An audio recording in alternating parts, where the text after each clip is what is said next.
Oh, hey guys, I didn't hear you come in. Welcome, welcome, and welcome. Today's video is going to be fun. I love experimenting with plants, and you probably know that if you've been watching these videos. But the only way that I can do that is if I have plants that are faster growing, on the faster end of the spectrum. Things that respond quickly and grow quickly, easy to propagate. And I'll tell you, Tradescantia is the genus of plants, one of them at least in that family, that is perfect for that. They grow quickly, they're beautiful, they propagate very easily. Some can live in both sun and shade, some mostly in like bright light, some in shade. So the very expansive list of plants that you could probably purchase that are in this family. I'm just going to talk about Tradescantia today and show you some fun stuff. And some of this, again, you've seen before in other videos if you've watched any of my videos. So let's start with this head planter. Ta-da! This used to have a different plant in it, and I said, it's not growing fast enough for me. So I want to be able to give this haircuts, okay? Let's be honest. So this one has the purple heart, Tradescantia pallida. And the cool thing about this plant is when it's not getting a lot of light like this one, it's green with some purplish, some purple highlights, right? If this were to get full sun, the leaves would be a very deep, rich purple all the way through. You wouldn't see any green. So it's really kind of cool. It's not that the green is less healthy.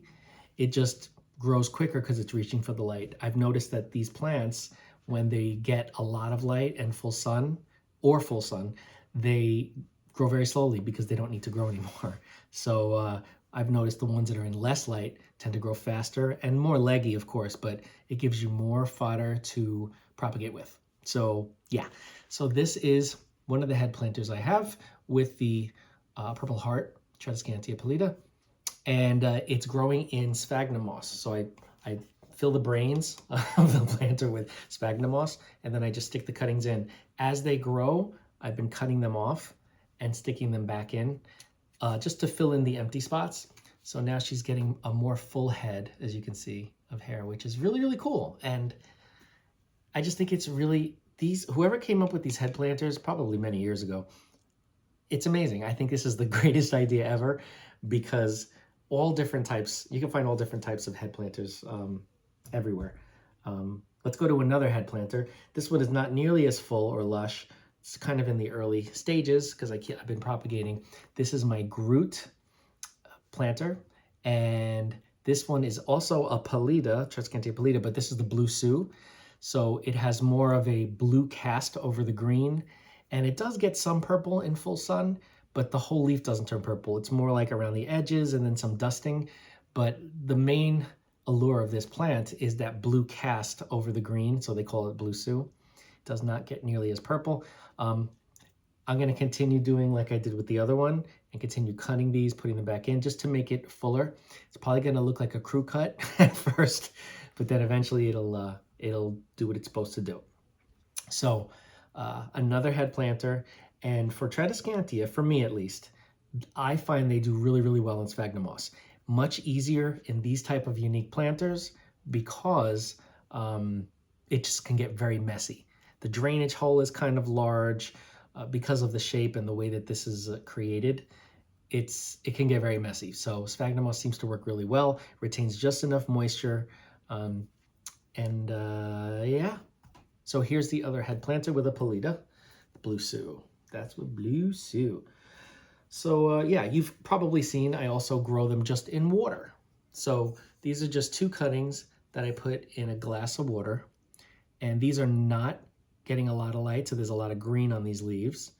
But the way that they grow is artistic on its own. Like, look at this. Let's see if I can get out of the way so you can see. It's just really interesting. The way these grow is very interesting, and it all has to do with placement, how much light you're giving them, because I've been able to get them to grow all different things, and I'll show you in a minute what I mean. All different ways.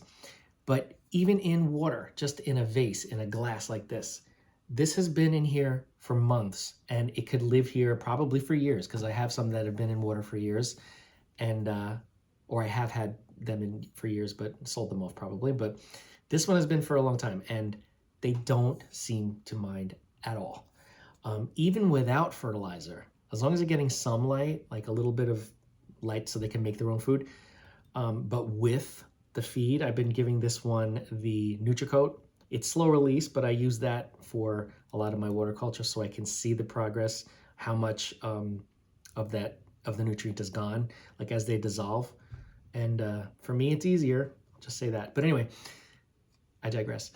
Even just growing in water, they're interesting, architectural, beautiful, artistic, whatever you want to call it. So I just wanted to share that. That was a Purple Heart. Here, just to show you other ones that are in water, I recently did a video on these. This is Zebrina, very common. This is the purple Zebrina. I also have the red gem or red jewel. Yeah, but they do fine in water. There's one in water. Here's another one that's beautiful in water. Look at this. This one's called Nanook. It's just got the lavender, the purple, the undersides of the leaves are purple too, and the cream and white. It's just beautiful. This is just a beautiful, beautiful plant. And let me tell you, I had this in soil a couple of years ago, not this plant, but one of these in soil, and I just was having such bad luck with it. Like the tips would start to die off, like they dry up, and then a new sprout would come. But like, why is that happening? That's usually a root issue when the growth points are having issues. A lot of times it's something with the roots because the new growth can't be supported by the root system that it has, whatever the case may be. So that's when I said, let me try different things. Let me try sphagnum moss, let me try water. And water seems to do just the best with these guys. Let's see if I have any other water ones. Well, this one hasn't been with me for very long, but here's another one in water.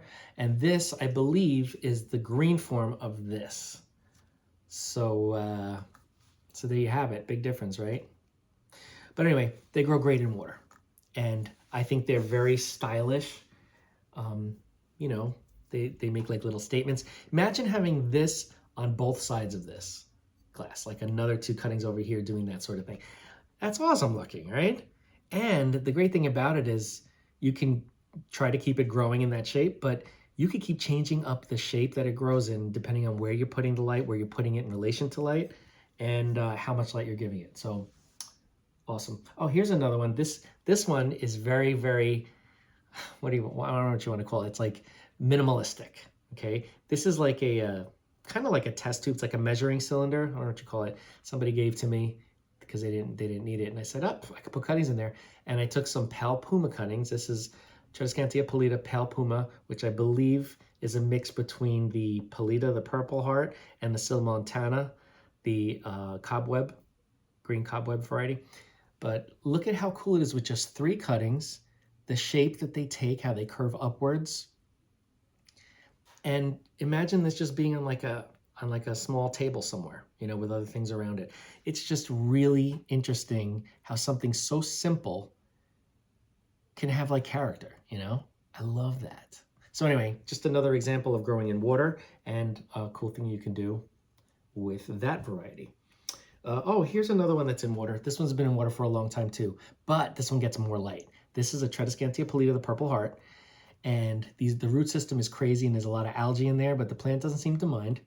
I clean it out, but obviously not as much as I should. But look at these leaves, how much more purple they are. Not full sun, but much brighter from a south-facing window. So you could see the difference. Actually, let me get this over here so you can see. You could see the difference. More green, less light. More purple, more light. See the difference? So yeah.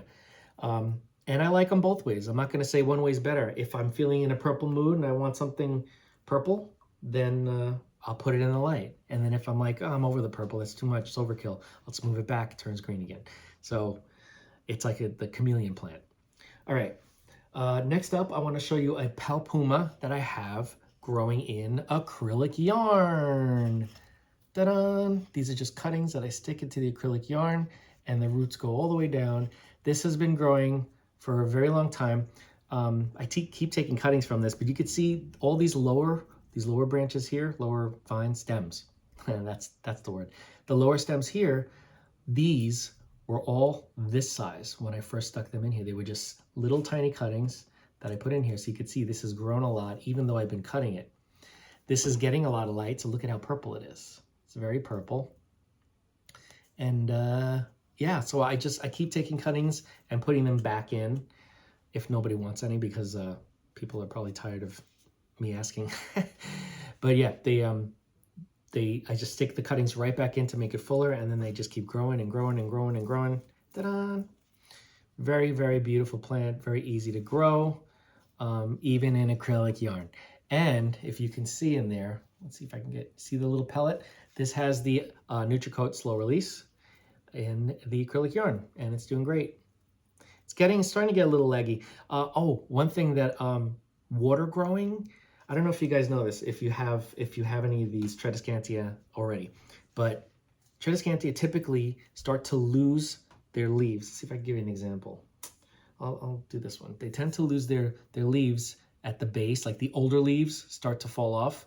And I have a hanging plant behind me, but this one here, if you can see it, I don't want to take it down because it's just pretty gangly. All of the leaves on the part of the stem that's coming out of the medium, all of those leaves die back, so it looks like just like a cord and then leaves. That happens a lot with Tradescantia because typically in nature, I believe they're ground covers. So they root at each node. So each node grows roots that can supply water and nutrients to the growing part of the plant. So it's almost like in a pot with a long vine. If you let that dry just for like a day or two and it's a little too dry, it'll start to eat its old leaf, and then another, and it doesn't grow them back. So it looks like a bald plant and then leaves at the bottom. Let me tell you that growing the plants in acrylic yarn or water, I haven't lost leaves like that. Like look at how long these are, right? And there are leaves all over. There's no bald stems anywhere. So I just think that I think it's the moisture thing. If you ever let your plant dry out just a little too much, it'll just zap that leaf. But if you have it in constant water or like a semi-hydro setup, like pretty much the acrylic yarn is like semi-hydro, then it's always damp, it's always moist, so it won't eat its own leaves to try to survive. Yeah, all right, anyway, moving on. So I showed you that one. I don't know if I mentioned this is an acrylic yarn. Okay, so these were cuttings that I took and I put in acrylic yarn like I love to do, and there's just a little reservoir at the bottom here of the water, but plant is healthy. It's not in direct sun, so it still has a lot of greenish, but as you can see, it's a happy plant in acrylic yarn. Okay, so this one also I have some slow release. This is the NutriCoat. I'm really starting to love this because it has the micro macronutrients, and it is yeah, it's different than Osmocote. So I don't even know how to explain it, but the way my plants reacted in water culture, in acrylic yarn, in semi-hydro, even in soil, shows that there's something. I like this fertilizer. So yeah, there's a link in the description of the video as usual. So it's on Amazon. Okay, so I'm gonna show you this one, which you've probably seen before if you've been watching. Now this is a pale puma, same as this, okay? Tradescantia pallida pale puma. And they get very, very lanky vines, and this plant was extremely gangly, lanky. It looked like a big old spider. Had like all these things everywhere, and I said, oh, I could just cut them all and propagate them, but then I'm gonna have a million more of these, and I already have so many of these. So what can I do, So I decided to use some twist ties and tie all of the branches together. I had to wait for it to be a little dehydrated because otherwise they snap. They're very brittle when they're hydrated. So I dehydrated the plants a little bit, and then they were more pliable. I pulled them together and used twist ties with a little stake here, a little bamboo, and I'm decided to make a little tree out of it. Let me get out of the way so you can see. See how that looks? This is the way it is facing the window, but it's not getting a lot of light, so it's more green. But the back has purple, so I think it works either way. So what I was doing is every time it would grow more, I would pull it back up, another twist tie. grow a little more, pull it up a little bit. So I think I'm at the height that I want it now, and I'm just gonna let it bush out. And the thing that's great about this plant is it grows fast, like I said, but not just at the growth points of the stems, it also has little suckers. So I got babies that are constantly growing at the base that I'm cutting off, propagating in some sphagnum moss, and they're available in my Etsy shop. Okay, so yeah, I find this really, really interesting, and I think it's cool. It's been, obviously I've been growing it like this for a while, so it's not like I just did this, and it's doing just fine. It's in just a little bit of the original soil it came in, and then I threw some lava rock on top just to, you know, keep the area clear and have airflow by the base, but also to retain a little bit of moisture in the pores of the lava rock. And it actually has grown roots into this little reservoir. And so it's almost like a semi-hydro situation, but it's not. It's like self-watering.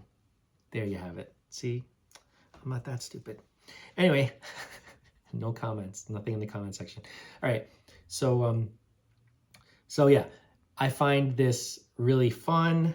It's like growing a bonsai almost, but it grows quicker. And yeah, and I'm telling you, if these plants did not grow quickly, you know how long it would take me to do something like this? It'd be ridiculous. I would lose interest. So I love this little thing.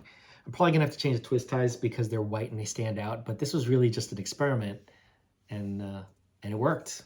And I'm gonna keep growing it, and I'm gonna see what it looks like in a few months. So yeah, so that's that one. The last one I want to show you guys is something that I did, and I can't take credit for the idea. You see these all over the place. I took a little plant pot and I glued a magnet to it, right? So I put this on my fridge, okay? And I have another one of these pots that I have as like an insert, and it's a palpuma in just a little bit of moss. And because they can live in both sun and shade, there's not too much light in the kitchen on the fridge where I put this, and it's doing just fine. It's getting enough light that it is still kind of purple, as you can see. There's a lot of purple there. But it's really cool. And because they're also drought tolerant, this moss, since it's in such a small, it's in a small pot, first of all, and second of all, it's in terracotta. So terracotta breathes and wicks out the moisture. So this plant's constantly drying out. But again, they're drought tolerant. It hasn't even lost its old leaves from drying out as much as it has been, surprisingly. But yeah, I think this is so cool, especially if you have an area that's not in a complete darkness, where you just can glue on a little magnet onto anything that will hold a plant in it. I don't like having drainage holes in these because it'll drip if there's too much water in there. It'll drip on the floor or wherever, you know, wherever you have it. So I kind of blocked the drainage hole in this, and I fill it, let the sphagnum moss soak up all the moisture, and then I dump it all out. And then it just stays nice and hydrated. Great idea. I say go out and get some magnets, little planters, anything really. Like go to the craft store and get like seashells. Glue a magnet on the seashell, fill it with moss, put a little plant in there. People do that with air plants, but never with these kind of plants. And this is a great plant. Just gonna say it. But yeah, so that's it, guys. I know I was very chatty today. A lot of stuff to talk about, but I want to find a couple of tangents. But thank you for watching. If you have any questions about any of these plants that you've seen, leave a comment. If you have any questions on the growing medium that I'm using for any of these plants, leave a comment. If you want to know more information about the process and for any of these little projects, leave a comment. Otherwise, don't forget to like, comment, share, subscribe, hit that bell if you want to be notified, and I will see you, in the next video.